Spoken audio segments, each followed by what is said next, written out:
ଆଜିର ପ୍ରସଙ୍ଗ ଆନ୍ତର୍ଜାତିକ ଭିନ୍ନକ୍ଷମ ଦିବସ। ଆଲେଖ୍ୟ ପ୍ରସନ୍ନ କୁମାର ପତି, ଉପସ୍ଥାପନରେ ମୁଁ ମହେଶ୍ୱର ସାହୁ। ଡିସେମ୍ବର 3 ତାରିଖକୁ ଆନ୍ତର୍ଜାତିକ ସ୍ତରରେ ଭିନ୍ନକ୍ଷମ ଦିବସ ଭାବେ ପାଳନ କରାଯାଉଛି।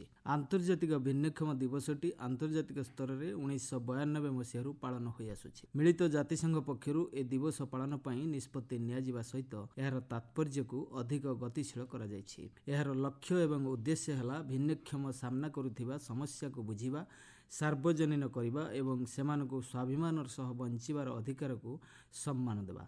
ରାଜନୈତିକ, ସାମାଜିକ, ଅର୍ଥନୈତିକ, ସଂଘ, ସାଂସ୍କୃତିକ ସବୁ କ୍ଷେତ୍ରରେ ସେମାନଙ୍କ ସମ୍ପୃକ୍ତି ଅବଦାନ ଯେ ଅତୁଳନୀୟ, ଏ ପ୍ରକାର ଚିନ୍ତାଧାରା ବିଷୟରେ ସମାଜକୁ ଅବଗତ କରାଇବା ହିଁ ଏ ଦିବସ ପାଳନର ମୂଳ ଆଧାର।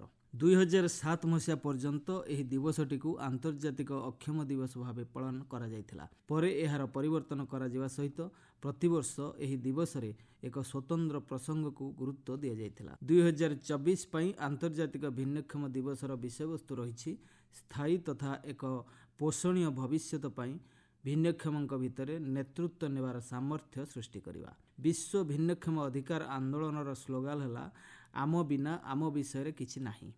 ଆନ୍ତର୍ଜାତିକ ସ୍ତରରେ ଭିନ୍ନକ୍ଷମ ଦିବସ ପାଳନ ଅବସରରେ ଉପରୋକ୍ତ ବିଷୟବସ୍ତୁ ରଖାଯିବାର ମୂଳ ଉଦ୍ଦେଶ୍ୟ ହେଲା ବୈଶ୍ୱିକ ସ୍ତରରୁ ଆଞ୍ଚଳିକ ସ୍ତର ବା ଗ୍ଲୋବାଲରୁ ଲୋକାଲ ପର୍ଯ୍ୟନ୍ତ ଭିନ୍ନକ୍ଷମଙ୍କ ନେତୃତ୍ୱ ନେବାର ଶକ୍ତି ଓ ସାମର୍ଥ୍ୟକୁ ସମ୍ମାନ ଦେବା ଏବଂ 2030 ସୁଦ୍ଧା ଲକ୍ଷ୍ୟ ହାସଲ ନିମନ୍ତେ 2025 ବିଶ୍ୱ ସାମାଜିକ ବିକାଶ ସମ୍ମିଳନୀ ପାଇଁ ରାଜନୈତିକ କାର୍ଯ୍ୟସୂଚୀ ପ୍ରସ୍ତୁତ କରିବା।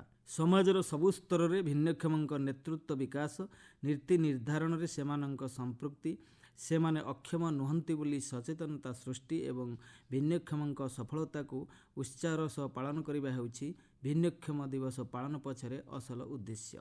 ମିଳିତ ଜାତିସଂଘର ମୁଖ୍ୟାଳୟ ନ୍ୟୁୟର୍କରେ ଏ ଦିବସଟି ଆଜି ପାଳନ କରାଯିବା ଅବସରରେ ଭିନ୍ନକ୍ଷମ ଆଦୌ ଅକ୍ଷମ ନୁହେଁ, ବରଂ ସବୁ କ୍ଷେତ୍ରରେ ସକ୍ଷମ ଏ ବାର୍ତ୍ତା ଦେବାକୁ ଉଦ୍ୟମ ହୋଇଛି। ଯୁଦ୍ଧ ସମୟରେ ଏବଂ ଯୁଦ୍ଧ ପରେ ଭିନ୍ନ ରକମର ଭିନ୍ନକ୍ଷମ ସାମ୍ନାକୁ ଆସିଛନ୍ତି। ମୂଳତଃ କୌଣସି ଦୁଇ ରାଷ୍ଟ୍ର ବା ଏକାଧିକ ରାଷ୍ଟ୍ର କିମ୍ବା ରାଷ୍ଟ୍ର ଭିତରେ ଏକାଧିକ ଗୋଷ୍ଠୀ ଭିତରେ ଯେଉଁ ବିବାଦ ଯୁଦ୍ଧର ରୂପ ନିଏ, ସେଠି ଭିନ୍ନରୁ ଭିନ୍ନକ୍ଷମ ବା ଦିବ୍ୟାଙ୍ଗ ବିଶେଷ ଜଟିଳ ସ୍ଥିତିର ସାମ୍ନା କରେ। ସେମାନଙ୍କ ଥଇଥାନ, ବିକାଶ ନେଇ ପ୍ରଶ୍ନବାଚୀ ସୃଷ୍ଟି ହୁଏ।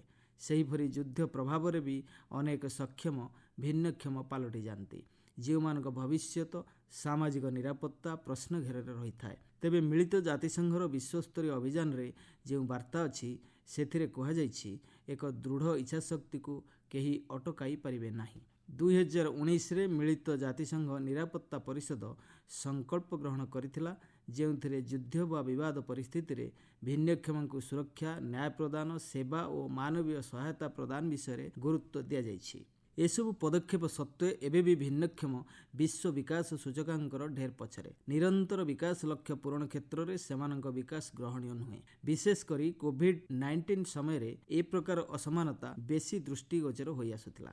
ସେମାନେ ଜୀବିକା ହରାଇଥିଲେ, ସୁରକ୍ଷା ବିପନ୍ନ ହୋଇଥିଲା, ସ୍ୱାସ୍ଥ୍ୟ ଓ ଶିକ୍ଷା କ୍ଷେତ୍ର ଗ୍ରହଣ କ୍ଷେତ୍ରରେ ସେମାନେ ଘୋର ସମସ୍ୟାର ସମ୍ମୁଖୀନ ହୋଇଥିଲେ। ଭିନ୍ନକ୍ଷମଙ୍କ କ୍ଷେତ୍ରରେ ନିରନ୍ତର ବିକାଶ ଲକ୍ଷ୍ୟ SDG ହାସଲ ପାଇଁ କିଛି ଜରୁରୀ କାର୍ଯ୍ୟକ୍ରମ ହାତକୁ ନେବାର ଆବଶ୍ୟକ ରହିଛି। ଜାତୀୟ ଦାରିଦ୍ର୍ୟ ଦୂରୀକରଣ କାର୍ଯ୍ୟକ୍ରମରେ ଭିନ୍ନକ୍ଷମଙ୍କୁ ସାମିଲ କରିବା, ସେମାନଙ୍କୁ ମୁଖ୍ୟ ସ୍ରୋତକୁ ଆଣିବାରେ ଥିବା ବୈଷମ୍ୟ ବାଛବିଚାରକୁ ହଟାଇବା, ମିଳିତ ଜାତିସଂଘ କଣ୍ଟ୍ରି ଟିମ୍, ଡୋନର, ଘରୋଇ ଉଦ୍ୟୋଗ, ଅନ୍ୟାନ୍ୟ ଅଂଶୀଦାରଙ୍କ ଭିତରେ ସଚେତନତା ସ୍ତରକୁ ସକ୍ରିୟ କରାଇବା, ବିପର୍ଯ୍ୟୟ ମୁକାବିଲା ଏବଂ ମାନବତାବାଦୀ କାର୍ଯ୍ୟକ୍ରମରେ ଭିନ୍ନକ୍ଷମଙ୍କୁ ନିଷ୍ପତ୍ତି ବା ନୀତି ନିର୍ଦ୍ଧାରଣରେ ସମ୍ପୃକ୍ତି କରାଇବାର ଆବଶ୍ୟକତା ରହିଛି। ଓଡ଼ିଶାରେ 12.5 ଲକ୍ଷ ଭିନ୍ନକ୍ଷମ ଅଛନ୍ତି। ସେମାନଙ୍କ ମଧ୍ୟରୁ 21.20% ଭାଗ ଦେଖିବା, 19.11% ଶୁଣିବା, 5.51% କହିବା, 20.89% ଚଳାଚଳ କରିବା, 5.82% ମାନସିକ ଭାବେ ଭିନ୍ନକ୍ଷମ, 13.9%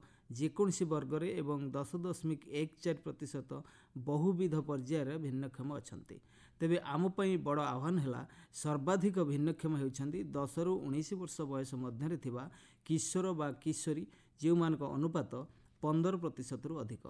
ଏହା ପରବର୍ତ୍ତୀ ବୟସ ଗ୍ରୁପର ଭିନ୍ନକ୍ଷମ ହେଲେ 20ରୁ 29 ବର୍ଷ ମଧ୍ୟରେ ଯୁବବର୍ଗ, ଯେଉଁମାନଙ୍କ ଅନୁପାତ ହେଲା ପ୍ରାୟ 14%।